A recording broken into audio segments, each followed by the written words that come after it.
শিক্ষা সংক্রান্ত গুরুত্বপূর্ণ আপডেট পেতে অবশ্যই চ্যানেলটিকে সাবস্ক্রাইব করুন। পাশে থাকা বেল আইকনটিতে অবশ্যই ক্লিক করুন। নমস্কার, আমি শুভেন্দু। আমার ছোট্ট চ্যানেলে আপনাকে স্বাগত। Government of West Bengal, office of the district magistrate এবং ডিস্ট্রিক্ট ইলেকশন অফিস মুর্শিদাবাদ থেকে অত্যন্ত গুরুত্বপূর্ণ একটা নির্দেশিকা জারি করা হয়েছে। এই নির্দেশিকা শুধুমাত্র যে মুর্শিদাবাদ জেলার জন্য নয়, প্রত্যেকটি জেলার জন্যই কিন্তু অত্যন্ত গুরুত্বপূর্ণ।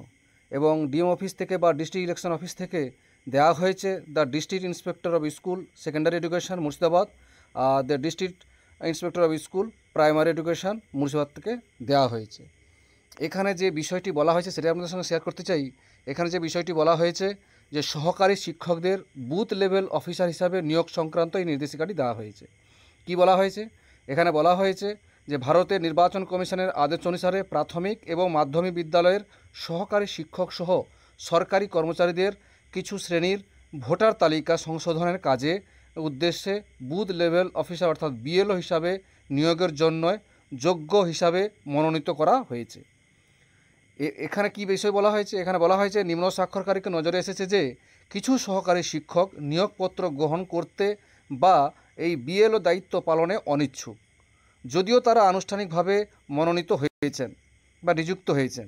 এটি একটি গুরুতর উদ্বেগের বিষয় এবং এটিকে আইনগত দায়িত্ব লঙ্ঘন হিসাবে দেখা হচ্ছে। এই বিষয়ে প্রত্যেকটি এসআইকেও জানানো হয়েছে, নির্দেশ দেওয়া হয়েছে যে এসআইদের আয়ত্তায় যে সকল সহকারী শিক্ষকগুলো আছে তাদেরকে অবশ্যই এই নিচে যে দুটো নির্দেশ দেওয়া হয়েছে প্রয়োজনীয় নির্দেশগুলো দেওয়ার জন্য বলা হয়েছে। প্রথম যে নির্দেশে বলা হয়েছে কি না, ভারতের নির্বাচন কমিশনের নির্দেশিকা অনুযায়ী বিএলও দায়িত্ব গ্রহণ বাধ্যতামূলক বলে এখানে জানানো হয়েছে। আরও কি বলা হয়েছে?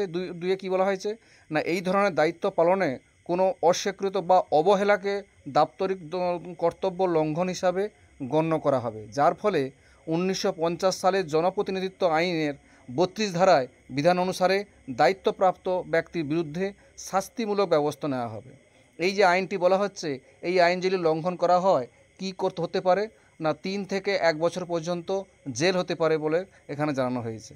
অতএব এখানে বলা হয়েছে এসআইদের উদ্দেশ্যে বা ডিআইদের উদ্দেশ্যে বলা হয়েছে যাতে এটা কঠোরভাবে মেনে চলে এবং এই পরিস্থিতি যাতে কাজটা করা যায়, সেই সমস্ত বিএলও মোতায়েন করা যায়, সেটাই এখানে গুরুত্বপূর্ণ অর্ডারে জানানো হয়েছে।